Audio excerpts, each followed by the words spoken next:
Hello and welcome back to another video. In this problem, we're told that points A and B lie on a circle with radius 1. So if we want to draw the circle here, we have points A and B that are on a circle with radius 1. And we're told that the arc AB, so this arc right here, has a length of pi thirds. And we're asked what fraction of the circumference, so circumference of the circle is the length of arc AB. So what fraction is AB out of the circumference? So AB, we were just told, has a length of pi thirds.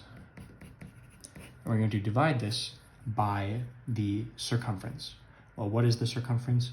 The circumference is pi times the diameter of the circle, or 2 pi times the radius, right? Since 2r is equal to the diameter.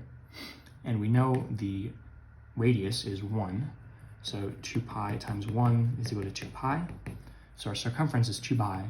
So we have pi thirds divided by 2 pi. And when you have a number, pi, divided by 3, divided by 2 pi, you can put both of those in the denominator of a single fraction.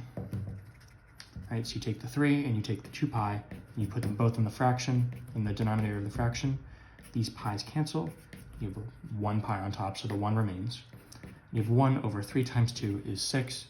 So the fraction of the circumference of the circle that is the length of arc AB is 1/6.